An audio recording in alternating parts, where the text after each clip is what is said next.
Hi friends, welcome back to Kannada cinema lines. ನಾವಿವತ್ತು Bigg Boss Agni Pariksha episode 13 ಇದೀವಿ. ಇವತ್ತಿನ episode ಅಲ್ಲಿ ಏನಾಗುತ್ತೆ ಅಂದ್ರೆ, ಆಲ್ರೆಡಿ ನಿನ್ನೆ ಎಪಿಸೋಡ್ ಅಲ್ಲಿ ವಿನಯ್ ಮತ್ತೆ ಸಂಗೀತ ಟೀಮು ಟಾಪ್ ಅಲ್ಲಿ ಇರುತ್ತೆ, ಮತ್ತೆ ಶ್ರುತಿ ಅವ್ರ ಟೀಮು, ಚಂದನ್ ಶೆಟ್ಟಿ ಅವ್ರ ಟೀಮು ಟಾಪ್ 3 ಮತ್ತೆ 4 ಅಲ್ಲಿ ಇರುತ್ತೆ. ಈ ಟೂ ಟೀಮ್ಸ್ಗೆ ಎಲಿಮಿನೇಷನ್ ಕಾಡ್ತಾ ಇರತ್ತೆ. ಇವತ್ತಿನ ಎಪಿಸೋಡ್ ಅಲ್ಲಿ ಹೆಂಗೆ ಅಂದ್ರೆ, ನನಗೆ ಗೊತ್ತಿರಂಗೆ ಮೇ ಬಿ ಟಾಪ್ 3 ಮತ್ತೆ 4 ಅಲ್ಲಿ ಇರ್ತಾರಲ್ಲ, ಇದರಿಂದ ಯಾರಾದ್ರೂ ಒಬ್ಬರನ್ನ ಸೆಲೆಕ್ಟ್ ಮಾಡಿ ಫೈನಲ್ ಇಷ್ಟಕ್ಕೆ ಸೆಲೆಕ್ಟ್ ಮಾಡ್ಲೇಬೇಕು ಅಂತ maybe Bigg Boss team ಅಲ್ಲಿ ಪ್ಲಾನ್ ಮಾಡ್ತಿರ್ತಾರೆ ಅನ್ಸುತ್ತೆ. ಸೊ ಅದಕ್ಕೆ ಈ ಎರಡು ಟೀಮ್ಗೆ ಮತ್ತೆ ಇನ್ನೊಂದು ಚಾನ್ಸ್ ಕೊಡ್ತಾರೆ. ಜಡ್ಜಸ್ನೆಲ್ಲ ಕೇಳ್ತಾರೆ, ಆಂಕರು ಜಡ್ಜಸ್ ನ ಕೇಳ್ತಾರೆ, ಅಲ್ಲಿರೋ ಕಂಟೆಸ್ಟೆಂಟ್ ನ ಕೇಳ್ತಾರೆ, ಮತ್ತೆ ಒಂದು ಚಾನ್ಸ್ ಕೊಡ್ಬೋದಾ ಈ 3 ಮತ್ತೆ 4th ಸ್ಟೆಪ್ ಅಲ್ಲಿರೋ ಟೀಮ್ಸ್ಗೆ ಅಂತ. ಅದ್ರಲ್ಲಿ ಇಡೀ ಟೀಮ್ಗೆ ಚಾನ್ಸ್ ಕೊಡಲ್ಲ ಅವರು, ಅದ್ರಲ್ಲಿ ಯಾರಾದ್ರೂ ಒಂದ್ ಇಬ್ಬರಿಗೆ ಚಾನ್ಸ್ ಕೊಡ್ತಾರೆ. ಅದು ಯಾವ ತರ ಇರುತ್ತೆ ಅಂದ್ರೆ, 100% ಅದರಿಂದ ಯಾರಾದ್ರೂ ಒಬ್ರು ಬಿಗ್ ಬಾಸ್ ಮನೆ ಒಳಗಡೆ ಹೋಗಂತ ವರ್ತ್ ಇರಂತ ಪರ್ಸನ್ ಯಾರಾದ್ರೂ ಒಬ್ರು ಆಲ್ರೆಡಿ ನೋಟಿಸ್ ಮಾಡಿರ್ತಾರೆ, ಅವ್ರನ್ನ ಹೆಂಗಾದ್ರೂ ಮಾಡಿ ಒಳಗಡೆ ಕರ್ಕೊಂಡ್ ಬರ್ಬೇಕು. ಯಾಕಂದ್ರೆ ಇವಾಗ ನೆಕ್ಸ್ಟ್ ಈ 3 ಮತ್ತೆ 4th ಸ್ಟೇಜ್ ಅಲ್ಲಿರೋ ಟೀಮ್ಸ್ ಇಂದ ಈ ವೀಕ್ ಬಂದು ಎಲಿಮಿನೇಷನ್ ಆಗ್ಬಿಡ್ತಾರೆ ಎಲ್ಲ. ಸೊ ಇದರಿಂದ ಎಲ್ಲರೂ ಸೇವ್ ಮಾಡ್ಲೇಬೇಕು ಅಂತ ಒಂದು ಒಳ್ಳೆ ಪ್ಲಾನ್ ಮಾಡ್ತಾರೆ. ಇಲ್ಲಿ ಯಾವ ತರ ಪ್ಲಾನ್ ಮಾಡ್ತಾರೆ ಅಂದ್ರೆ, ಟೀಮ್ ವಿನಯ್ ಕಡೆಯಿಂದ ಲಕ್ಷ್ಮಿ ಕ್ಯಾಪ್ಟನ್ ಸಹನಾನ ಸೆಲೆಕ್ಟ್ ಮಾಡ್ತಾರೆ ಟೀಮ್ ಶ್ರುತಿ ಅವ್ರ ಟೀಮ್ ಇಂದ. ಇಲ್ಲಿ ಯಾವ ತರ ಆಗ್ಬಿಡುತ್ತೆ ಅಂದ್ರೆ, ಸ್ಟಾರ್ಟಿಂಗ್ ಚೆನ್ನಾಗಿ ಅಕ್ಸೆಪ್ಟ್ ಆಗ್ತಾರೆ, ಸಹನಾ ಒಳ್ಳೆ ಡಿಸರ್ವಿಂಗ್ ಕ್ಯಾಂಡಿಡೇಟ್ ಇದ್ದಾರೆ, ಅದರಿಂದ ನಾವು ಸಹನಾನ್ ಸೆಲೆಕ್ಟ್ ಮಾಡ್ತಾ ಇದೀವಿ ಅಂತ ಕ್ಯಾಪ್ಟನ್ ಲಕ್ಷ್ಮಿನೇ ಹೇಳ್ತಾರೆ. ಮತ್ತೆ ಸಂಗೀತ ಅವ್ರ ಟೀಮ್ ಇಂದ ಕಿರಣ್ ಶಾಸ್ತ್ರಿಗೆ ಆಫರ್ ಮಾಡ್ತಾರೆ. ದೀಕ್ಷಿತ್ ಏನ್ ಆಫರ್ ಮಾಡ್ತಾನೆ ಅಂದ್ರೆ, ಅವನು ನನ್ನ ಒಂದು ಸ್ಟೇಜ್ ಮೇಲಿಂದ ತಳ್ಬಿಟ್ಟಿದ್ದ, ಅದ್ರ ರಿವೆಂಜ್ ತೀರ್ಸ್ಕೊಳಕೋಸ್ಕರ ಅಂದ್ಬಿಟ್ಟು ಒಂದ್ ಸಿಲ್ಲಿ ರೀಸನ್ ಕೊಟ್ಟು ಕಿರಣ್ ಶಾಸ್ತ್ರಿನ ಸೆಲೆಕ್ಟ್ ಮಾಡ್ತಾನೆ. ಬಟ್ ಇಲ್ಲಿ ಇನ್ನೊಂದು ಟ್ವಿಸ್ಟ್ ಏನು ಅಂದ್ರೆ, ನಾನು ಮೊನ್ನೆಯಿಂದ ಹಳೆ ಎಪಿಸೋಡ್ಸ್ ಅಲ್ಲೆಲ್ಲ ಹೇಳ್ಕೊಂಡೇ ಬರ್ತಾ ಇದ್ದೀನಿ, ಯಾಕಂದ್ರೆ ಅನನ್ಯನ ಒಂದು ಗ್ಲಾಮರ್ ತರನೇ ಯೂಸ್ ಮಾಡ್ತಿದ್ದಾರೆ. ಅದು ಏನೇನೋ ಸ್ಟ್ರಾಟಜಿ ಮಾಡ್ತಾರೆ, ಇನ್ನೊಂದು ಚಾನ್ಸ್ ತಗೊಳ್ಳಿ, ಅದು ಇದು ಏನೇನೋ ಹೇಳಿ ಕೊನೆಗೆ ಸಹನನ ತೆಗೆದು ಅನನ್ಯ ಸೆಲೆಕ್ಟ್ ಮಾಡ್ಬಿಡ್ತಾರೆ. ಗೇಮ್ ಆಡ್ಬೇಕು, ಬಟ್ ಈ ರೇಂಜ್ಗೆ ಸಿಂಪತಿ ಗೇಮ್ ಆಗ್ಲಿ, ಇಲ್ಲ ಗ್ಲಾಮರ್ ಗೇಮ್ ಆಗ್ಲಿ, ಇಲ್ಲ ಯಾರಾದ್ರೂ ಒಬ್ಬರನ್ನ ಬಿಗ್ ಬಾಸ್ ಒಳಗಡೆ ಕರ್ಕೊಂಡು ಬರ್ಲೇಬೇಕು, ಅವರು ಸ್ಕ್ರೀನ್ ಅಲ್ಲಿ ಇದ್ರೆ ಎಂಟರ್ಟೈನ್ಮೆಂಟ್ ಇರುತ್ತೆ, ಸ್ಕ್ರೀನ್ ಮೇಲೆ ಬ್ಯೂಟಿ ಬರುತ್ತೆ, ಇದನ್ನೆಲ್ಲ ಅದು ಇದು ಏನೇನೋ ಸ್ಟ್ರಾಟಜಿ ಮಾಡಿ ಅನನ್ಯನ ಸೆಲೆಕ್ಟ್ ಮಾಡ್ಬಿಡ್ತಾರೆ. ಬಟ್ ಅನನ್ಯ ಕಂಪೇರ್ ಮಾಡಿದ್ರೆ ಸಹನಾ ಅಂತೂ ನೆಕ್ಸ್ಟ್ ಲೆವೆಲ್ ಡಿಸರ್ವಿಂಗ್ ಆಗಿರ್ತಾರೆ. ಅನನ್ಯ ಏನಂದ್ರೆ ಏನು ಗೇಮ್ ಆಡಲ್ಲ ಅಂತ ಎಲ್ಲಾರ್ಗೂ ಗೊತ್ತಿರುತ್ತೆ. ಅನನ್ಯನ ಲಕ್ಷ್ಮಿ ಏನಕ್ಕೆ ಸೆಲೆಕ್ಟ್ ಮಾಡಿದ್ಲೋ, ನಿಜವಾಗ್ಲೂ ಆ ಎಪಿಸೋಡ್ ನೋಡೋದು ಎಲ್ಲಾರ ತಲೆಯಲ್ಲೂ ಇದೇ ಓಡ್ತಾ ಇರತ್ತೆ ಅನ್ಸುತ್ತೆ. ಇನ್ನೇನು ಇವತ್ತು ಸಾಯಂಕಾಲ ನೀವೇ ಎಪಿಸೋಡ್ ನೋಡ್ತೀರಲ್ಲ, ನೀವೇ ಎಪಿಸೋಡ್ ನೋಡಿದ್ಮೇಲೆ ನಾನು ಹೇಳೋ ವಿಷಯ ನಿಮ್ಗೆ ಕರೆಕ್ಟ್ ಅನ್ಸಿದ್ರೆ ನನ್ನ ವಿಡಿಯೋದಲ್ಲಿ ಕಮೆಂಟ್ ಮಾಡಿ. ಇವಾಗ ಅನನ್ಯ ಮತ್ತೆ ಕಿರಣ್ ಶಾಸ್ತ್ರಿ ಮಧ್ಯೆ ಒಂದು ಗೇಮ್ ಆಡಿಸ್ತಾರೆ. ಈ ಗೇಮ್ ಹೆಸರು ಅಂದ್ರೆ ಟಿಕ್ ಟ್ಯಾಕ್ 2. ಅಂದ್ರೆ ನಾವು ಚಿಕ್ಕ ವಯಸ್ಸಲ್ಲೆಲ್ಲ ಆಡ್ತಿರ್ತಿರಲ್ಲ, ಈ ಕಲ್ಲು ಕಡ್ಡಿ ರಬ್ಬರ್ ಪೆನ್ಸಿಲ್ ಈ ತರ ಒಂದೇ ಲೈನಲ್ಲಿ ಜೋಡಿಸೋದು, ಈ ತರ ಒಂದು ಗೇಮ್ ಆಡ್ತಾರೆ. ಫಸ್ಟ್ ಆಫ್ ಆಲ್ ಕಿರಣ್ ಶಾಸ್ತ್ರಿಗೆ ಇದ್ರ ಐಡಿಯಾನೇ ಇರಲ್ಲ, ಈ ಗೇಮ್ ಹೆಂಗ್ ಆಡ್ತಾರೆ, ಇಲ್ಲ ಈ ಗೇಮ್ ಪ್ಲಾನ್ ಏನು ಐಡಿಯಾ ಇರಲ್ಲ. ಸ್ವಲ್ಪ ಈ ಗೇಮ್ ಗೆಲ್ತೀನೋ ಇಲ್ಲೋ ಅನ್ನೋ ಇದ್ರಲ್ಲೇ ಇರ್ತಾನೆ. ಇಡೀ ಅಲ್ಲಿದ್ದ ಆಡಿಯನ್ಸು, ಅಲ್ಲಿದ್ದ ಜಡ್ಜಸ್, ಅಲ್ಲಿದ್ದ ಕಂಟೆಸ್ಟೆಂಟ್ಸ್, ಇವ್ರೆಲ್ಲಾರ್ಗೂ ಹೋಪ್ ಇದ್ದಿದ್ದೇನು ಅಂದ್ರೆ, ಈ ಗೇಮ್ ಅಲ್ಲಿ ಅನನ್ಯನೇ ಗೆಲ್ತಾಳೆ, ಅನನ್ಯನೇ ಮುಂದೆ ತರಕ್ ಪ್ಲಾನ್ ಮಾಡ್ತಿದ್ದಾರೆ ಎಲ್ಲ ಅಂತ. ಆ ಎಪಿಸೋಡ್ ನೋಡ್ತಾ ಇದ್ದ ಪ್ರತಿಯೊಬ್ಬರಿಗೂ ಅನ್ಸುತ್ತೆ ಕಿರಣ್ ಶಾಸ್ತ್ರಿ ಮೇಲೆ ಎಕ್ಸ್ಪೆಕ್ಟೇಷನ್ ಇದ್ದಿದ್ದು ವಿನಯ್ ಮತ್ತೆ ಚಂದನ್ ಶೆಟ್ಟಿ ಮತ್ತೆ ನಿರಂಜನ್ ಅವ್ರಿಗೆ. ಅದೇನೋ ಅವರು ಸುಮ್ನೆ ಎಕ್ಸ್ಪೆಕ್ಟೇಷನ್ ಇಟ್ಕೊಂಡ್ರೋ, ಇಲ್ಲ ಅವ್ನ ರೇಗ್ಸಕ್ ಎಕ್ಸ್ಪೆಕ್ಟೇಷನ್ ಇಟ್ಕೊಂಡ್ರೋ ಗೊತ್ತಿಲ್ಲ, ಅವ್ರಿಬ್ರು ಮಾತ್ರ ಎಕ್ಸ್ಪೆಕ್ಟ್ ಮಾಡಿದ್ರು ಅವ್ನ್ ಗೆಲ್ತಾನೇನೋ ಅಂತ. ಬಟ್ ಇಲ್ಲಿ ಮಿರಾಕಲ್ ಹೆಂಗಿರುತ್ತೆ ಅಂದ್ರೆ, ಫಸ್ಟ್ ರೌಂಡ್ ಅಲ್ಲಿ ಹಂಗೋ ಹಿಂಗೋ ಮಾಡಿ ಅವನು ಇವನ್ಗೆ ಕಿರಣ್ ಶಾಸ್ತ್ರಿಗೆ ಇನ್ನೂ ಗೇಮ್ ಅಷ್ಟು ಗೊತ್ತಾಗಿರಲ್ಲ. ಅನನ್ಯ ಒಂಚೂರು ಅಲ್ಲಿ ಸ್ಟ್ರಾಟಜಿ ಇದನ್ನೆಲ್ಲ ಯೂಸ್ ಮಾಡ್ಬಿಟ್ಟು ಫಸ್ಟ್ ರೌಂಡ್ ಅಲ್ಲಿ ಅನನ್ಯ ಗೆದ್ಬಿಡ್ತಾಳೆ. ಇನ್ನು ನೆಕ್ಸ್ಟ್ ರೌಂಡ್ ಅಲ್ಲಿ ಅದು ಎಲ್ಲಿತ್ತೋ ಇವನಿಗೆ ಕಿರಣ್ ಶಾಸ್ತ್ರಿಗೆ ಟೆಕ್ನಿಕ್ ಸಿಕ್ತೋ, ಇಲ್ಲಾಂದ್ರೆ ಏನಾದ್ರು ಐಡಿಯಾ ಸಿಕ್ತೋ, ಇಲ್ಲ ಏನೋ ಒಂದು ಲಕ್ ಕೈ ಹಿಡಿತೋ ಗೊತ್ತಿಲ್ಲ, ನೆಕ್ಸ್ಟ್ ಬರೋ ಸೆಕೆಂಡ್ ಗೇಮಲ್ಲೂ ಅವನೇ ಗೆಲ್ತಾನೆ, ಥರ್ಡ್ ಗೇಮಲ್ಲೂ ಅವನೇ ಗೆಲ್ತಾನೆ, ಫೋರ್ತ್ ಗೇಮಲ್ಲೂ ಅವನೇ ಗೆಲ್ತಾನೆ. ಈ ಟೋಟಲ್ ಗೇಮ್ ಯಾವ ತರ ಇರುತ್ತೆ ಅಂದ್ರೆ, 5 ರೌಂಡ್ ಇರುತ್ತೆ. 5 ರೌಂಡ್ ಅಲ್ಲಿ ಟಾಪ್ 3 ಯಾರು ಗೆಲ್ತಾರೆ ಅವರೇ ನೆಕ್ಸ್ಟ್ ರೌಂಡ್ ಸೆಲೆಕ್ಟ್ ಆಗಿರ್ತಾರೆ. ಈ ಟಾಪ್ 3ದಲ್ಲಿ 5 ಗೇಮ್ ಅಲ್ಲಿ ಟಾಪ್ 3 ಗೇಮು ಕಿರಣ್ ಶಾಸ್ತ್ರಿ ಗೆದ್ಬಿಡ್ತಾನೆ. ಅಲ್ಲಿ ಇದ್ದಿದ್ದು ಜಡ್ಜಸ್, ಕಂಟೆಸ್ಟೆಂಟ್ಸ್ ಎಲ್ಲ ಶಾಕ್ ಆಗ್ಬಿಡ್ತಾರೆ. ಕಿರಣ್ ಶಾಸ್ತ್ರಿ ಯಾವ ತರ ಗೆದ್ದೆ, ನಿನ್ಗೆ ಗೇಮ್ ಆಡಕ್ಕೆ ಬರಲ್ಲ ಅಂತಿದ್ದೆ, ಇದು ಯಾವ ತರ ಗೆದ್ದೆ ಅಂತ ಹೇಳಿದಾಗ ಕಿರಣ್ ಶಾಸ್ತ್ರಿ ಒಂದು ಬೆಸ್ಟ್ ಎಕ್ಸಾಂಪಲ್ ಕೊಡ್ತಾನೆ. ಯಾವ ತರ ಅಂದ್ರೆ, ಅವನು ನಾನು ಮಠದಲ್ಲಿ ಓದಿದ್ದು, ಮಠದಲ್ಲಿ ನಾವೆಲ್ಲ ಲೈನ್ ಮಾಡ್ಕೊಂಡು ಊಟಕ್ಕೆ ಹೋಗ್ತಿದ್ರಿ, ಪ್ರೇಯರ್ಗೆ ಹೋಗ್ತಿದ್ರಿ, ಆ ಲೈನ್ ನ ನೆನಪು ಮಾಡ್ಕೊಂಡು ಅದರಿಂದ ಆ ಸ್ಟ್ರಾಟಜಿ ಯೂಸ್ ಮಾಡಿ ನಾನು ಗೆದ್ದೆ ಅಂತ. ಅದೆಷ್ಟು ನಿಜ ಹೇಳ್ತಾನೋ ಸುಳ್ಳು ಹೇಳ್ತಾನೋ ಗೊತ್ತಿಲ್ಲ. ಬಟ್ ಫೈನಲಿ ಆ ರೌಂಡ್ ಅಲ್ಲಿ ಟಿಕ್ ಟ್ಯಾಕ್ 2 ರೌಂಡ್ ಅಲ್ಲಿ ಕಿರಣ್ ಶಾಸ್ತ್ರಿನೇ ಗೆದ್ಬಿಡ್ತಾನೆ. ಅನನ್ಯ ಓವರ್ ಕಾನ್ಫಿಡೆನ್ಸ್ ಅಲ್ಲಿ ಇರ್ತಾಳೆ, ಏನೋ ನಾನು ಗೆದ್ಬಿಡ್ತೀನಿ, ಇದು ನನ್ಗೆ ಆಲ್ರೆಡಿ ಗೊತ್ತು ಗೇಮು, ಆಮೇಲೆ ಕಿರಣ್ ಶಾಸ್ತ್ರಿನ ಒಂದ್ 2-3 ಸೀನ್ ಅಲ್ಲಿ ರೇಗಿಸ್ತಾಳೆ, ನೆಕ್ಸ್ಟ್ ನೀನ್ ಆಚೆ ಹೋದ್ರೆ ಈ ತರ ರೇಗಿಸ್ತಾರೆ ಆ ತರ ರೇಗಿಸ್ತಾರೆ ಅಂತ. ಅದೇನೋ ಗೊತ್ತಿಲ್ಲ. ಅನನ್ಯ ಅಂತೂ ಆಚೆ ಹೋದ್ರೆ ಅನನ್ಯ ಅಂತೂ ಯಾವ ರೇಂಜ್ ರೇಗಿಸ್ತಾರೆ ಅಂತ ನಿಜವಾಗ್ಲೂ ಎಕ್ಸ್ಪೆಕ್ಟ್ ಮಾಡಿದ್ರೇನೆ ಕಿರಣ್ ಶಾಸ್ತ್ರಿಗಿಂತ ನೆಕ್ಸ್ಟ್ ಲೆವೆಲ್ಗೆ ಅನನ್ಯನೇ ರೇಗಿಸ್ತಾರೆ. ಫಸ್ಟ್ ಆಫ್ ಆಲ್ ಅನನ್ಯ ಏನ್ ಕ್ವಾಲಿಟಿ ಇದೆ ಅಂತ ಕಂಟೆಸ್ಟೆಂಟ್ ಆಗಿ ಸೆಲೆಕ್ಟ್ ಮಾಡಿದಾರೆ ಗೊತ್ತಿಲ್ಲ. But maybe Bigg Boss ಒಳಗಡೆ ಕಳಿಸ್ಬಿಡ್ತಾರೆ. ಯಾಕೋ ಎಲ್ಲೋ ಒಂದ್ ಸ್ವಲ್ಪ ಮಿಸ್ ಹೊಡಿತಿದೆ, ಅನನ್ಯ ಒಳಗಡೆ ಹೋಗ್ಬೋದೇನೋ ಅಂತ. ಯಾಕಂದ್ರೆ ಬೇಕು ಬೇಕು ಅಂತ ಕರೆದಿ ಚಾನ್ಸ್ ಕೊಡ್ತಾರೆ. ಅವಳು ಯಾರಾದ್ರೂ ಆಪೋಸಿಟ್ ಕಾಂಪೀಟ್ ಮಾಡಕ್ ಬಂದ್ರೆ ಆಲ್ಮೋಸ್ಟ್ ಅನನ್ಯಗೆ ಸಪೋರ್ಟ್ ಮಾಡ್ತಾರೆ. ನೋಡೋಣ, ಮೇ ಬಿ ಬಿಗ್ ಬಾಸ್ ಒಳಗಡೆ ಅನನ್ಯ ಹೋಗ್ಬಿಡ್ಬೋದು. ಇಲ್ಲಿ ಮೇಜರ್ ಟ್ವಿಸ್ಟ್ ಏನು ಅಂದ್ರೆ, ನೆಕ್ಸ್ಟ್ ರೌಂಡ್ ಬಂದು ಟೀಮ್ ಶ್ರುತಿ ಅವ್ರ ಟೀಮ್ ಅಲ್ಲಿ ಇರುತ್ತೆ. ಯಾವ ತರ ಅಂದ್ರೆ, ಎಲ್ಲ ವಿನಯ್ ಟೀಮು ಮತ್ತೆ ಸಂಗೀತ ಟೀಮು ಆಲ್ಮೋಸ್ಟ್ ಎಲ್ಲರೂ ಧನುಷ್ ಅಂತ ಸೆಲೆಕ್ಟ್ ಮಾಡ್ತಾ ಇರ್ತಾರೆ. ಪಾಪ ಇವನು ವಿನಯ್ ಟೀಮ್ ಅಲ್ಲಿ ಇದ್ದಿದ್ ಲಿಖಿತ್ ಕೂಡ ಧನುಷ್ ಅಂತಾನೆ ಸೆಲೆಕ್ಟ್ ಮಾಡ್ತಾನೆ. ಅಲ್ಲಿ ಧನುಷ್ ಅಂತ ಸೆಲೆಕ್ಟ್ ಮಾಡಾದ್ಮೇಲೆ ಬಿಟ್ಬಿಡ್ಬೇಕು, ಎಲ್ಲರೂ ಧನುಷ್ ಅಂತಾನೆ ಸೆಲೆಕ್ಟ್ ಮಾಡ್ತಿದ್ದಾರೆ. ಅಲ್ಲಿ ಯಾವ ತರ ಆಗ್ಬಿಡ್ತು ಅಂದ್ರೆ, ಪಾಪ ಲಿಖಿತ್ ಯಾಕಾದ್ರೂ ಧನುಷ್ ಅಂತ ಹೇಳ್ಬಿಟ್ಟು ಅವ್ನ ಲೆವೆಲ್ಗೆ ಅವ್ನಿಗೆ ಟಾರ್ಚರ್ ಮಾಡ್ಬಿಡ್ತಾರೆ.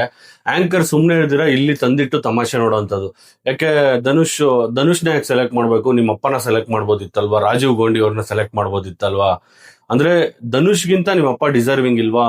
ಇಲ್ಲ ನಿಮ್ಮ ಅಪ್ಪ ಜೊತೆ ನೀನ್ ಬಿಗ್ ಬಾಸ್ ಒಳಗಡೆ ಹೋಗೋದು ನಿನಗೆ ಇಷ್ಟ ಇಲ್ವಾ, ನಿಮ್ಮ ಅಪ್ಪನ ಮನೆಗೆ ಕಳಿಸ್ಬಿಡ್ಬೇಕು ಅಂತ ಡಿಸೈಡ್ ಮಾಡ್ತಿದ್ಯಾ ಅಂತ ಜಡ್ಜಸ್ ಅಲ್ಲಿದ್ದು ಆಂಕರು ಎಲ್ಲ ನೆಗೆಟಿವ್ ಆಗಿ ಅವನ್ಗೆ ತಂದಿಟ್ಟು ತಮಾಷೆ ನೋಡೋ ತರ ಆಲ್ಮೋಸ್ಟ್ ಎಲ್ಲ ಪ್ಲಾನ್ ಮಾಡಿ ಸ್ಕ್ರಿಪ್ಟೆಡ್ ತರ ಮಾಡ್ತಿರ್ತಾರೆ. ಇಲ್ಲಿ ರಾಜೀವ್ ಅವ್ರಿಗೆ ಹೆಂಗ್ ಅನ್ಸ್ಬಿಡುತ್ತೆ ಅಂದ್ರೆ, ಹೌದಲ್ವಾ ನನ್ ಮಗ ನನ್ನೇ ಬಿಟ್ಟು ಬೇರೆಯವ್ರನ್ನ ಸೆಲೆಕ್ಟ್ ಮಾಡ್ತಿದ್ದಾನೆ, ಮೇ ಬಿ ನನ್ ಮಗ ನನ್ನೇ ಮನೆಗೆ ಕಳ್ಸಕ್ ಪ್ಲಾನ್ ಮಾಡ್ತಿದ್ದಾನೆ ಅಂತ ಅವ್ರ ತಲೆಗೂ ಬಂದ್ಬಿಡುತ್ತೆ.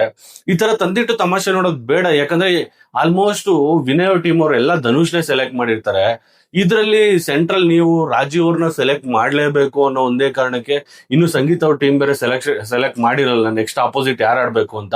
ಮೇ ಬಿ ಇವ್ರು ಮಾತಾಡೋದನ್ನೆಲ್ಲ ನೋಡಿ ಸಂಗೀತ ಅವ್ರ ಟೀಮ್ ಕೂಡ ಡಿಸೈಡ್ ಮಾಡ್ಬೋದಲ್ವಾ, ನಮ್ ಕಡೆಯಿಂದ ರಾಜು ಅವ್ರನ್ನೇ ಸೆಲೆಕ್ಟ್ ಮಾಡ್ತೀವಿ ಶ್ರುತಿ ಅವ್ರ ಟೀಮ್ ಅಲ್ಲಿ ಅಂತ. ಈ ತರ ಎಲ್ಲ ಸ್ಟ್ರಾಟಜಿ ಯೂಸ್ ಮಾಡ್ತಾರೆ. ಇದು ನೋಡೋ ಆಡಿಯನ್ಸ್ಗೆ ಸಡನ್ ಆಗಿ ಫ್ಲಾಶ್ ಆಗಿಲ್ಲ ಅಂದ್ರೂ ಮುಂದೆ ಒಂದಿನ ಗೊತ್ತಾಗತ್ತೆ, ನೀವು ಬೇಕು ಅಂತಾನೆ ಸಿಂಪತಿ ಕಾರ್ಡ್ ಯೂಸ್ ಮಾಡಿ ತಂದಿಟ್ಟು ತಮಾಷೆ ನೋಡಿ ರಾಜೀವ್ ಅವ್ರನ್ನ ಬಿಗ್ ಬಾಸ್ ಒಳಗಡೆ ಕಳಿಸ್ಲೇಬೇಕು ಅಂತ ಪ್ಲಾನ್ ಮಾಡ್ಕೋತಾ ಇದ್ದಾರೆ ಅಂತ. ಮೇ ಬಿ ಇದೆಷ್ಟು ವರ್ಕ್ ಆಗತ್ತೋ ಗೊತ್ತಿಲ್ಲ. ಬಟ್ ರಾಜೀವ್ ಅವರಂತೂ ಅವ್ರ ಬಗ್ಗೆ ಮಾತಾಡಂಗಿಲ್ಲ ಬಿಡಿ. ಅವ್ರ ಏಜ್ಗೆ ನಿಜವಾಗ್ಲೂ ಅವರು ಡಿಸರ್ವಿಂಗ್ ಕ್ಯಾರೆಕ್ಟರ್. ಗೇಮ್ಸ್ ಎಲ್ಲ ಎಷ್ಟು ಚೆನ್ನಾಗಿ ಆಡ್ತಾರೆ. ಆ ಎಫರ್ಟ್ ಇರ್ಬೋದು, ಆ ಎನರ್ಜಿ ಇರ್ಬೋದು, ಆ ಟೆಕ್ನಿಕ್ಸ್ ಇರ್ಬೋದು, ತುಂಬಾ ಅಂದ್ರೆ ತುಂಬಾ ಡಿಸರ್ವಿಂಗ್ ಕ್ಯಾಂಡಿಡೇಟ್ ಆಗಿರ್ತಾರೆ. ಬಟ್ ಏನಂದ್ರೆ ಇನ್ನು ಒಂಚೂರು ಬೇರೆಯವರು ಇದಾರಲ್ವಾ, ಯಾಕೆ ನೀವು ಲಿಖಿತ್ ಮತ್ತೆ ಅವ್ರ ಅಪ್ಪ ಮಕ್ಳು ಮಧ್ಯೆನೇ ಜಗಳ ತಂದಿಡೋಂತ ಪ್ಲಾನ್ ಮಾಡ್ತಿದ್ದೀರಾ ಅಂತ ಗೊತ್ತಾಗ್ತಿಲ್ಲ. ಇವಾಗ ಅಂತೂ ಇಂತೂ ಧನುಷ್ ಮತ್ತೆ ರಾಜೀವ್ ಅವ್ರ ಮಧ್ಯ ಗೇಮ್ ಸ್ಟಾರ್ಟ್ ಆಗುತ್ತೆ. ಗೇಮ್ ಹೆಸರೇನು ಅಂದ್ರೆ pass it or lose it. ಇದು ಯಾವ ತರ ಅಂದ್ರೆ, ಒಂದು 18 ಐಟಮ್ಸ್ ಇರುತ್ತೆ. ಚಿಕ್ಕ ಬಾಲ್ ಇಂದ, ದೊಡ್ಡ ಬಾಲ್ ಇಂದ ಹಿಡಿದು ಚಿಕ್ಕ ಒಂದು ಪ್ಲೇಟು, ಬಲೂನ್ಸು, ಇದೆಲ್ಲ ಇರುತ್ತೆ. ಇದನ್ನ ಒಂದು ಒಂಥರ ಇದ್ರ ತರ ಮಾಡಿರ್ತಾರೆ, ಜನಲ್ ತರ.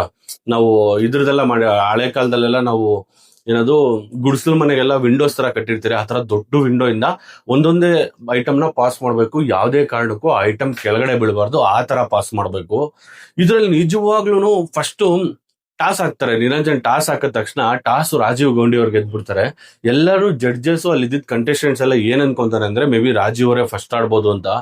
ರಾಜೀವ್ ಎಷ್ಟು ಟೆಕ್ನಿಕ್ ಯೂಸ್ ಮಾಡಿ ಎಷ್ಟು ಸ್ಮಾರ್ಟ್ ಆಗಿ ಯೋಚನೆ ಮಾಡ್ತಾರೆ ಅಂದ್ರೆ, ಟಾಸ್ ಗೆದ್ದಿರೋದು ನಾನಲ್ವಾ, ನಾನ್ ಡಿಸೈಡ್ ಮಾಡ್ತೀನಿ ಯಾರು ಆಡ್ಬೇಕು ಅಂತ. ಧನುಷ್ ಆಡ್ಲಿ ಫಸ್ಟ್ ಅಂತ ಧನುಷ್ಗೆ ಆಫರ್ ಮಾಡ್ತಾರೆ. ಧನುಷ್ ಸ್ಟಾರ್ಟಿಂಗ್ ಅಲ್ಲಿ ತುಂಬಾ ಅಂದ್ರೆ ತುಂಬಾ ಎನರ್ಜಿ ಹಾಕಿ ಒಳ್ಳೆ ಟೆಕ್ನಿಕ್ ಯೂಸ್ ಮಾಡಿ ಅಷ್ಟು ಗ್ಯಾಪ್ ಇಂದ ಹಿಡಿದು ಎಲ್ಲ ಆಲ್ಮೋಸ್ಟ್ ಎಲ್ಲ ಐಟಮ್ನು ಪಾಸ್ ಮಾಡ್ತಾರೆ. ಒಂದೇ ಒಂದು ಸಣ್ಣ ಮಿಸ್ಟೇಕ್ ಏನ್ ಮಾಡ್ತಾರೆ ಅಂದ್ರೆ, ಆ ಬಲೂನ್ ನ ಪಾಸ್ ಮಾಡ್ಬೇಕಾದ್ರೆ balloon ಹೊಡೆದೋಗಿರುತ್ತೆ.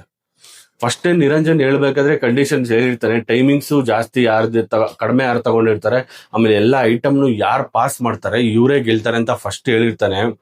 May be last episode ಅಲ್ಲೂ ಅಷ್ಟೇ, ಇನ್ನೇನು 5 ಸೆಕೆಂಡ್ ಇರ್ಬೇಕಾದ್ರೆ ಧನುಷ್ ಜೋಡಿಸಿದ ಬ್ರಿಕ್ಸ್ ಬಿದ್ದೋಗುತ್ತೆ. ಇಲ್ಲೂ ಅಷ್ಟೇ ತುಂಬಾ ಚೆನ್ನಾಗಿ ಸ್ಪೀಡ್ ಆಗಿ ಪಾಸ್ ಮಾಡ್ತಾ ಇರ್ತಾನೆ. ಪಾಸ್ ಮಾಡ್ಬೇಕಾಗಿರೋ ಟೈಮಲ್ಲಿ ಬಲೂನ್ ಹೊಡೆದೋಗುತ್ತೆ. ಮೇ ಬಿ ಇಲ್ಲಿ ಲಕ್ ಕೈ ಹಿಡಿತಾ ಇಲ್ಲ ಅನ್ಸುತ್ತೆ ಧನುಷ್ಗೆ. ಏನೇ ಎಫರ್ಟ್ ಹಾಕಿದ್ರು ಲಕ್ ಕೈ ಹಿಡಿತಿಲ್ಲ. ಪ್ಲಸ್ ಧನುಷ್ ಸ್ವಲ್ಪ ಓವರ್ ಕಾನ್ಫಿಡೆನ್ಸ್ ಆಗಿದ್ದಾರೆ. ಎಲ್ಲ ನಾನೇ ಮಾಡ್ಬಿಡ್ತೀನಿ, ಎಲ್ಲ ನನ್ನ ಕೈಯಲ್ಲಿ ಆಗುತ್ತೇನೋ ಅನ್ನೋ ಓವರ್ ಕಾನ್ಫಿಡೆನ್ಸ್ ಅಲ್ಲಿ ಇದ್ದಾರೆ. ಮೇ ಬಿ ಲಕ್ ಕೈ ಹಿಡಿದಿದ್ರೆ ನಿಜವಾಗ್ಲೂ ಈ ಕಾನ್ಫಿಡೆನ್ಸ್ ವರ್ಕ್ ಆಗ್ತಾ ಇತ್ತು ಧನುಷ್ಗೆ. ಮೇ ಬಿ ಅವ್ರ ಓವರ್ ಕಾನ್ಫಿಡೆನ್ಸು ಈ ಲಕ್ಕು ಎಲ್ಲ ಮ್ಯಾಟರ್ ಆಗೋದ್ರಿಂದ ಇಲ್ಲಿ ನೆಕ್ಸ್ಟ್ ಬರೋ ರಾಜು ಅವರು ಹೆಂಗ್ ಗೆದ್ಬಿಡ್ತಾರೆ ಅಂದ್ರೆ, ರಾಜು ಅವರು ಆಲ್ರೆಡಿ ಧನುಷ್ದು ಟೆಕ್ನಿಕ್ಸ್ ನೋಡಿರ್ತಾರೆ. ಯಾವ ತರ ಪಾಸ್ ಮಾಡಬೇಕು, ಹೆಂಗೆ ಪಾಸ್ ಮಾಡಬೇಕು, ಎಲ್ಲಾ ಟೆಕ್ನಿಕ್ಸ್ ನೋಡಿರ್ತಾರೆ. ತುಂಬಾ ಹುಷಾರಾಗಿ ಪಾಸ್ ಮಾಡ್ತಿರ್ತಾರೆ. ಬಲೂನ್ ಎಪಿಸೋಡ್ ಬಂದಾಗಂತೂ ಅಲ್ಲಿ ಇದ್ದಿದ್ದು ಜಡ್ಜಸ್ ಆಗ್ಲಿ, ಆಂಕರ್ ಆಗ್ಲಿ, ತುಂಬಾ ಅಂದ್ರೆ ತುಂಬಾ ಕೇರ್ ತಗೊಂಡು ಹೇಳ್ತಾರೆ, ಬಲೂನ್ ಹೊಡೆದಾಗಬಾರ್ದು, ಆಲ್ರೆಡಿ ಧನುಷ್ದು ಬಲೂನ್ ಹೊಡೆದೋಗಿದೆ, ನೀವು ಬಲೂನ್ ಹೊಡೆದಾಗ್ದಿರ ಪಾಸ್ ಮಾಡಬೇಕು ಅಂತ ತುಂಬಾ ಕೇರ್ ತಗೊಂಡು ರಾಜೀವ್ ಅವ್ರನ್ನ ಅಲ್ಲಿಂದ ಆ ಗೇಮ್ ನ ನಿಧಾನಕ್ಕೆ ನಡ್ಸ್ಕೊಂಡ್ ಬರ್ತಾರೆ. ಆಲ್ಮೋಸ್ಟ್ ಧನುಷ್ 7 ನಿಮಿಷ 19 ಸೆಕೆಂಡ್ಗೆ, ಸಾರಿ 7 ನಿಮಿಷ 16 ಸೆಕೆಂಡ್ಗೆ ಗೇಮ್ ಮುಗಿಸಿರ್ತಾನೆ. ರಾಜೀವ್ ಅವರು 9 ನಿಮಿಷ 35 ಸೆಕೆಂಡ್ಗೆ ಗೇಮ್ ಮುಗಿಸಿರ್ತಾರೆ. ಬಟ್ ಇಲ್ಲಿ ಡಿಸ್ಅಡ್ವಾಂಟೇಜ್ ಏನು ಅಂದ್ರೆ, ಧನುಷ್ ಅವನ ಐಟಮ್ಸ್ ನ ಪಾಸ್ ಮಾಡ್ಬೇಕಾದ್ರೆ ಬಲೂನ್ ಹೊಡೆದಾಕ್ಬಿಟ್ಟಿರ್ತಾನೆ. ರಾಜೀವ್ ಅವರು ಯಾವುದೇ ತರ ಐಟಮ್ ಕೆಳಗಡೆ ಹೊಡೆದಾಕ್ದಿರ, ಯಾವುದೇ ತರ ಐಟಮ್ ಡ್ಯಾಮೇಜ್ ಮಾಡಿದ್ರೆ ಕಂಪ್ಲೀಟ್ ಐಟಮ್ಸ್ ನ ಪಾಸ್ ಮಾಡಿರ್ತಾರೆ. ಇಲ್ಲಿ 2 ನಿಮಿಷ ಅವ್ರು ಜಾಸ್ತಿ ತಗೊಂಡಿದ್ರು ಅಲ್ಲಿಡೋ ಜಡ್ಜಸ್, ಕಂಟೆಸ್ಟೆಂಟ್ಸ್ ಇವರೆಲ್ಲ ಫಸ್ಟ್ ಗೇಮ್ ಅಲ್ಲಿ ಇದ್ದಿದ್ದ ಕಂಡೀಷನ್ಸ್ ಇವನ್ನೆಲ್ಲ ನೋಡ್ಕೊಂಡು ರಾಜೀವ್ ಅವರೇ ವಿನ್ನರ್ ಅಂತ ಅನೌನ್ಸ್ ಮಾಡ್ಬಿಡ್ತಾರೆ. ಹೆಂಗಿರುತ್ತೆ ಅಂದ್ರೆ ಆ ಎಪಿಸೋಡ್ ನೋಡ್ತಾ ಇರೋರ್ಗೆ ನಿಜವಾಗ್ಲೂ ರಾಜೀವ್ ಅವ್ರಿಗೆ ಇಷ್ಟು ಎನರ್ಜಿ ಇದೆಯಾ, ಇಷ್ಟು ಎನರ್ಜೆಟಿಕ್ ಆಗಿ ಆಡ್ತಾರ, ಇಷ್ಟು ಸ್ಟ್ರಾಟಜಿ ಯೂಸ್ ಮಾಡ್ತಾರ, ಇಷ್ಟು ಟೆಕ್ನಿಕ್, ಇಷ್ಟು ಪೇಷನ್ಸ್ ಇದನ್ನೆಲ್ಲ ಯೂಸ್ ಮಾಡ್ತಾರ ಅಂತ ಆ ಎಪಿಸೋಡ್ ನೋಡೋ ಪ್ರತಿಯೊಬ್ಬರಿಗೂ ಅನ್ಸುತ್ತೆ. ಮೇ ಬಿ 100 ಅಲ್ಲಿ 99% ಒನ್ ಆಫ್ ದಿ 3 ಜನ ಯಾರು ಬಿಗ್ ಬಾಸ್ ಒಳಗಡೆ ಹೋಗ್ತಾರೆ ಅದ್ರಲ್ಲಿ ಒನ್ ಆಫ್ ದಿ ಕ್ಯಾಂಡಿಡೇಟ್ನು ರಾಜೀವ್ ಅವರು ಇರ್ಬೋದು. ಮೇ ಬಿ ಲಿಖಿತ್ ನನಗ್ ಅನ್ಸಿದ್ದೇನು ಅಂದ್ರೆ, ಮೇ ಬಿ ಲಿಖಿತ್ ಒಳಗಡೆ ಹೋಗಿಲ್ಲ ಅಂದ್ರೂ ರಾಜೀವ್ ಅವ್ರನ್ನ ಒಳಗಡೆ ಕಳ್ಸಿದ್ರೆ ಒಂದು ಒಳ್ಳೆ ಎಫರ್ಟ್ಗೆ ಗೌರವ ಕೊಟ್ಟಾಗಿರುತ್ತೆ. ಪ್ಲಸ್ ಅವ್ರ ಆ ಏಜ್ ಅಲ್ಲೂ ಆ ಎನರ್ಜಿ ಆಡ್ತಿದ್ದಾರೆ ಅಂದ್ರೆ, ಮೇ ಬಿ ಅವರು ಬಿಗ್ ಬಾಸ್ ಗೆದ್ದಿಲ್ಲ ಅಂದ್ರೂ ಒಳಗಡೆ ಹೋದ್ರೆ ಒಂದು ಒಳ್ಳೆ ಕಂಟೆಂಟ್ ಕೊಡ್ತಾರೆ, ಒಂದು ಒಳ್ಳೆ ಎಂಟರ್ಟೈನ್ಮೆಂಟ್ ಮಾಡ್ತಾರೆ, ಒಂದು ಒಳ್ಳೆ ಟಫ್ ಕಾಂಪಿಟೇಟರ್ ಆಗ್ತಾರೆ ಅಂತ ನನ್ನ ಅನಿಸಿಕೆ. ಸರಿ, ಇನ್ನೇನು ಆಲ್ಮೋಸ್ಟ್ ಧನುಷ್ ಮತ್ತೆ ರಾಜೀವ್ ಅವ್ರ ಮಧ್ಯೆ ರಾಜೀವ್ ಅವ್ರು ಗೆದ್ದಿರ್ತಾರೆ. ಇಲ್ಲಿ ಸ್ಪರ್ಶ್ ಅಂತ ಒಂದು ಮಸಾಲೆ ಕಡೆಯಿಂದ ಒಂದು ಸ್ಪಾನ್ಸರ್ ಗೇಮ್ ಬರುತ್ತೆ. ಐ ಮೀನ್ ಹೆಂಗೆ ಅಂದ್ರೆ, ನಿರಂಜನ್ ದೇಶಪಾಂಡೆ ಹೇಳೋದೇನಂದ್ರೆ, ಈ ಗೇಮ್ ನ ನಾನೇ ಡಿಸೈನ್ ಮಾಡ್ಕೊಂಡೆ, ಸ್ಪರ್ಶ್ ಅವ್ರು ಇದನ್ನ ಸ್ಪಾನ್ಸರ್ ಮಾಡ್ತಿದ್ದಾರೆ ಅಂತ. ಸಿಂಪಲ್ ಗೇಮ್ ಯಾವ ತರ ಅಂದ್ರೆ, ನಾವು ಹಳ್ಳಿಲೆಲ್ಲ ಯೂಸ್ ಮಾಡ್ತಿರಲ್ಲ ಕುಟಾಣಿ, ಆ ಕುಟಾಣಿ ಒಳಗಡೆ ಧನಿಯನ್ನ ಹಾಕಿ ಪುಡಿ ಮಾಡಿ ಜಲ್ಡಿಲಿ ಅದನ್ನ ಎಷ್ಟು ಪುಡಿ ಬಂದಿರುತ್ತೆ, ಆಮೇಲೆ ಎಷ್ಟು ಸಾಫ್ಟ್ ಆಗಿರುತ್ತೆ, ಎಷ್ಟು ಕ್ಲೀನ್ ಆಗಿ ಗ್ರೈಂಡ್ ಆಗಿರುತ್ತೆ, ಎಷ್ಟು ಕ್ವಾಂಟಿಟಿ ಬರುತ್ತೆ, ಇದನ್ನೆಲ್ಲ ಮ್ಯಾಟರ್ ಆಗುತ್ತೆ. ಈ ತರ ಒಂದು ಗೇಮ್ ಪ್ಲಾನ್ ಮಾಡ್ತಾರೆ. ಸ್ಟಾರ್ಟಿಂಗ್ ಅಲ್ಲಿ ಆಲ್ಮೋಸ್ಟ್ 4 ಟೀಮ್ ಕಡೆಯಿಂದನೂ ಒಂದು ಟೀಮಿಂದ 2 ಬಂದು ಎಲ್ಲರೂ ಚೆನ್ನಾಗಿ ಆಡ್ತಿರ್ತಾರೆ, ಎಲ್ಲರೂ ಒಂದು ರೇಂಜ್ಗೆ ಪರ್ಫಾರ್ಮ್ ಮಾಡ್ತಿರ್ತಾರೆ. ಇಲ್ಲಿ ಟೀಮ್ ಶ್ರುತಿ ಅವ್ರ ಕಡೆಯಿಂದ ಧನುಷ್ ಎಫರ್ಟ್ ಹಾಕಿ ಒಂದು ಆಲ್ರೆಡಿ ಕುಟ್ಟಿ ಪುಡಿ ಮಾಡಕ್ ಟ್ರೈ ಮಾಡ್ತಿರ್ತಾನೆ. ಇಲ್ಲಿ ಅದೇನ್ ರೂಲ್ಸ್ ಬ್ರೇಕ್ ಮಾಡೋ ತರ ಕೇಳ್ತಾರ, ಇಲ್ಲ ಅಂದ್ರೆ ರಾಜೀವ್ ಅವ್ರನ್ನ ಎಂಟರ್ಟೈನ್ಮೆಂಟ್ಗೋಸ್ಕರ ಯೂಸ್ ಮಾಡ್ತಿದಾರ ಗೊತ್ತಿಲ್ಲ. ಆಂಕರ್ನ ರಾಜೀವ್ ಅವ್ರು ಕೇಳ್ತಾರೆ, ನಾನ್ ಬರ್ಬೋದಾ ಅಲ್ಲಿ ಅಂತ ಕೇಳಿದಾಗ, ನೀವು ಯಾವ ಟೀಮ್, ನಿಮ್ ಕಡೆ ಯಾರು ಬಂದವ್ರೆ ಅಂದಾಗ ಧನುಷ್ ಬಂದಿದೆ ಅಂತ ಹೇಳಿದಾಗ, ಧನುಷ್ ನೀವು ಅಲ್ಲೋ ಕುತ್ಕೊಳ್ಳಿ, ರಾಜೀವ್ ಅವ್ರು ಬನ್ನಿ ಅಂತ. ರಾಜೀವ್ ಅವ್ರು ಬಂದ ಮೇಲಂತೂ ಆ ಎನರ್ಜಿ, ಆ ಕುಟ್ಟಿ ಪುಡಿ ಮಾಡೋದು ಯಾವ ರೇಂಜ್ಗೆ ಇರುತ್ತೆ ಎಫರ್ಟ್ ಅಂದ್ರೆ, ನಿಜವಾಗ್ಲೂ ನಾವು ಒನ್ಕೆಲೆಲ್ಲ ಡಬಾ ಡಬಾ ಅಂತ ಹೊಡಿತಿರ್ತಿರಲ್ಲ, ಆ ರೇಂಜಲ್ಲಿ ಕುಟ್ಟಿ ಪುಡಿ ಮಾಡಾಕ್ಬಿಡ್ತಾರೆ. ಆಮೇಲೆ ಇದ್ ಕಡೆ ಇವರು ಚಂದನ್ ಶೆಟ್ಟಿ ಟೀಮ್ ಕಡೆಯಿಂದನೂ ಇವ್ರನ್ನ ಚರಣ್ ಬರಕ್ ಹೇಳ್ತಾರೆ. ಚರಣ್ ಅಂತೂ ನೆಕ್ಸ್ಟ್ ಲೆವೆಲ್ ಎನರ್ಜಿ ಹಾಕ್ಬಿಡ್ತಾನೆ, ದೊಡ್ಡದಾಗಿ ಹೊಡಿಯಕ್ಕೆ ಸ್ಟಾರ್ಟ್ ಮಾಡ್ತಾನೆ. ಅಲ್ಲಿ ದನಿ ಎಲ್ಲ ಆಚೆ ಎಗರಕ್ ಸ್ಟಾರ್ಟ್ ಮಾಡುತ್ತೆ. ಇಲ್ಲಿ ಹೆಂಗೆ ಅಂದ್ರೆ, ಜಸ್ಟ್ ಎಂಟರ್ಟೈನ್ಮೆಂಟ್ಗೋಸ್ಕರ ನೀವು ರಾಜು ಅವ್ರನ್ನೂ ಯೂಸ್ ಮಾಡ್ತೀರಾ, ಚರಣ್ ಅವ್ರನ್ನೂ ಯೂಸ್ ಮಾಡ್ತೀರಾ. ಇದಕ್ ಮುಂಚೆ ಬಂದಿರೋ ಕಂಟೆಸ್ಟೆಂಟ್ಸ್ ಅಲ್ಲಿ ಪರ್ಫಾರ್ಮ್ ಮಾಡಕ್ಕೆ ಸೆಲೆಕ್ಟ್ ಆಗಿ ಬಂದಿರೋ ಕಂಟೆಸ್ಟೆಂಟ್ ಅವ್ರು ವೇಸ್ಟಾ? ಅಂದ್ರೆ ಅಲ್ಲಿ ಏನಾದ್ರೂ ಡಿಸೈಡ್ ಮಾಡ್ಬೋದಾ ಲಾಸ್ಟ್ ಅಲ್ಲಿ, ಅವ್ರು ಬೇಕು ಇವ್ರು ಬೇಡ. ಇಲ್ಲಿ ಆಗಿರೋದು ಅದೇ ತರ. ಓಕೆ, ಹೆಂಗಿದ್ರು ಆಲ್ರೆಡಿ ಹಿಂದಿನ ಗೇಮ್ ಅಲ್ಲಿ ರಾಜೀವ್ ಅವ್ರು ಗೆದ್ದಿರ್ತಾರೆ. ಈ ಗೇಮ್ ಅಲ್ಲಿ ಯಾವ ತರ ಅಂದ್ರೆ, ಎಲ್ಲ ಆಲ್ಮೋಸ್ಟ್ ಒಂದು 3 ಜನನು ಒಂದು 19 ಗ್ರಾಮು, 15 ಗ್ರಾಮು, 12 ಗ್ರಾಮು ಈ ತರ ಮಾಡ್ತಿರ್ತಾರೆ. ಶ್ರುತಿ ಮೇಡಮ್ ನ ಯಾರು ಚೆನ್ನಾಗಿ ಮಾಡಿದ್ದಾರೆ ಅಂತ ಸೆಲೆಕ್ಟ್ ಮಾಡಕ್ ಕರೀತಾರೆ. ರಾಜೀವ್ ಅವ್ರು ಎಷ್ಟು ಚೆನ್ನಾಗಿ ಕುಟ್ಟಿ ಪುಡಿ ಮಾಡಿ ಜಲ್ದಿ ತೆಗ್ದಿರ್ತಾರೆ ಅಂದ್ರೆ ತುಂಬಾ ಕ್ಲೀನ್ ಆಗಿರತ್ತೆ. ಈ ಗೇಮ್ ಅಲ್ಲಿ ಕೂಡ ರಾಜೀವ್ ಅವರೇ ಗೆದ್ಬಿಡ್ತಾರೆ. ಆಮೇಲೆ ಶ್ರುತಿ ಮೇಡಮ್ ಟೀಮ್ಗೆ ಇಲ್ಲಿ ಸ್ಪರ್ಶ್ ಕಡೆಯಿಂದ ಒಂದು ಗಿಫ್ಟ್ ಆಂಬರ್ಸ್ ಕೊಡ್ತಾರೆ. ಅಂದ್ರೆ ಮಸಾಲೆ ಎಲ್ಲ, ಆಲ್ಮೋಸ್ಟ್ ಎಲ್ಲಾ ಮಸಾಲೆನೂ ಇರುತ್ತೆ ಅನ್ಸುತ್ತೆ ಆ ಕಿಟ್ ಅಲ್ಲಿ. ಆ ತರ ಕಿಟ್ಟು 5 ಜನ ಕಂಟೆಸ್ಟೆಂಟ್ಸ್ಗೂ ಕೊಡ್ತಾರೆ. ಇಲ್ಲಿ ನಾವು ರಾಜೀವ್ ಅವ್ರ ಎಫರ್ಟ್ ನ ಮೆಚ್ಚಲೇಬೇಕು. ಇವತ್ತಿನ ಎಫರ್ಟ್ ನ, ಇವತ್ತಿನ ಎಪಿಸೋಡ್ ನ ಸ್ಟಾರ್ ಯಾರು ಅಂದ್ರೆ ನಿಜವಾಗ್ಲೂ ರಾಜೀವ್ ಅವರೇ. ಕಂಪ್ಲೀಟ್ TRP ಯಾರಿಂದಾದ್ರೂ ಬಂದಿರುತ್ತೆ ಅಂದ್ರೆ ಅದು ರಾಜೀವ್ ಅವರಿಂದಾನೇ ಬಂದಿರುತ್ತೆ. ಯಾಕಂದ್ರೆ ಎರಡು ಗೇಮನ್ನು ರಾಜೀವ್ ಅವರೇ ಗೆದ್ದು ಅವ್ರ ಟೀಮ್ ನ ಒಂದು ಒಳ್ಳೆ ಸ್ಪಾನ್ಸರ್ಶಿಪ್ ನ ಸ್ಪರ್ಶ್ ಕಡೆಯಿಂದ ಅರ್ನ್ ಮಾಡೋ ತರ ಮಾಡಿರ್ತಾರೆ. ನಾನು ಹೇಳೋದು ಮರ್ತದೆ, ಇವಾಗ ಫಸ್ಟ್ ರೌಂಡ್ ಅಲ್ಲಿ ಕಿರಣ್ ಶಾಸ್ತ್ರಿ ಗೆದ್ದಿರ್ತಾರೆ. ಆಮೇಲೆ ರಾಜೀವ್ ಮತ್ತೆ ಧನುಷ್ ಮಧ್ಯೆ ರಾಜೀವ್ ಅವ್ರು ಗೆದ್ದಿರ್ತಾರೆ. ಇವ್ರಿಬ್ರಿಗೂ ಇನ್ನೊಂದು ರೌಂಡ್ ಗೇಮ್ ಇದೆ. ಐ ಮೀನ್ ಅದ್ ಹೆಂಗೆ ಅಂದ್ರೆ ಜಾಕ್ಪಾಟ್. ಇದ್ರಲ್ಲಿ ಯಾರು ಗೆಲ್ತಾರೆ ಇವರು ಈ ವಾರ ಎಲಿಮಿನೇಷನ್ ಇಂದ ಉಳ್ಕೋತಾರೆ. ಐ ಮೀನ್ ಇವ್ರ ಟೀಮ್ ಥರ್ಡ್ ಮತ್ತೆ ಫೋರ್ತ್ ಪೊಸಿಷನ್ ಟೀಮ್ ಇಂದ ಯಾರಾದ್ರೂ ಮನೆಗೆ ಹೋಗ್ಬೋದು. ಬಟ್ ಈ ಇಬ್ರಲ್ಲಿ ಯಾರು ಗೆಲ್ತಾರೆ ಅವರು ಈ ವಾರ ಎಲಿಮಿನೇಷನ್ ಇಂದ ಸೇಫ್ ಆಗ್ತಾರೆ. ಇಲ್ಲಿಗೆ ಈ ಎಪಿಸೋಡ್ ಮುಗ್ದೋಗುತ್ತೆ. ನಾಳೆ ಎಪಿಸೋಡ್ ಏನಿರುತ್ತೆ, ಅದ್ರಲ್ಲಿ ಏನಾದ್ರು ಟ್ವಿಸ್ಟ್ ಇರುತ್ತಾ, ಇಲ್ಲಾಂದ್ರೆ ಇದೇ ತರ ಸ್ಕ್ರಿಪ್ಟ್ ಪ್ಲಾನ್ ಮಾಡಿ ಐ ಮೀನ್ ಗೇಮ್ ಬೇಕು ಅಂತ ಆಡಿಸಿ ಪ್ಲಾನ್ ಮಾಡ್ತಾರ, ಮುಂದೆ ಬರೋ ಎಪಿಸೋಡ್ಸ್ ಅಲ್ಲಿ ನೋಡೋಣ. ಅದರಲ್ಲಿರೋ ಮೈನಸ್ ಏನು, ಯಾರು ಪ್ಲಸ್ ಆಗುತ್ತೆ, ಯಾರು ಬಿಗ್ ಬಾಸ್ ಒಳಗಡೆ ಹೋಗೋಕೆ ವರ್ತ್ ಕಂಟೆಸ್ಟೆಂಟು, ಇದನ್ನೆಲ್ಲ ನಾವು ಮುಂದೆ ವಿಡಿಯೋಸ್ ನೋಡ್ತಾ ನೋಡ್ತಾ ನಮಗೆ ಅರ್ಥ ಆಗುತ್ತೆ. ನಾವು ರಿವ್ಯೂಸ್ ಹೇಳಿ ಅದನ್ನ ಅರ್ಥ ಮಾಡ್ಸೋದಕ್ಕಿಂತ ನೋಡ್ತಿರೋ ನಿಮ್ಗೆ ಗೊತ್ತಾಗ್ಬಿಡುತ್ತೆ ಯಾರು ಡಿಸರ್ವ್ ಇದಾರೆ, ಯಾರು ಡಿಸರ್ವ್ ಇಲ್ಲ ಆದ್ರೂ ಒಳಗಡೆ ಕಳ್ಸಕ್ ಪ್ಲಾನ್ ಮಾಡ್ತಿದ್ದಾರೆ ಅಂತ. ಆಮೇಲೆ ನಾನು ಈ ವಿಡಿಯೋದಲ್ಲಿ ಯಾವ್ದಾದ್ರು ಕಂಟೆಸ್ಟೆಂಟ್ಸ್ ಎಫರ್ಟ್ಸ್ ನ ಹೇಳೋದು ಮರ್ತೋಗಿದ್ರೆ, ಇಲ್ಲಾಂದ್ರೆ ನಾನು ಯಾವ್ದಾದ್ರು ಕಂಟೆಂಟ್ ನ ಮಿಸ್ ಮಾಡಿದ್ರೆ ದಯವಿಟ್ಟು ಬಂದು ನನ್ನ ವಿಡಿಯೋದಲ್ಲಿ ಕಮೆಂಟ್ ಮಾಡಿ ಇದೇ ತರ ಸಪೋರ್ಟ್ ಮಾಡ್ತಾ ಇರಿ. ನಮ್ಮ ಕನ್ನಡ ಸಿನಿಮಾ ಯೂಟ್ಯೂಬ್ ಚಾನಲ್ ನ ಫಾಲೋ ಮಾಡಿ, ಸಬ್ಸ್ಕ್ರೈಬ್ ಮಾಡ್ಕೊಳ್ಳಿ. Thank you so much.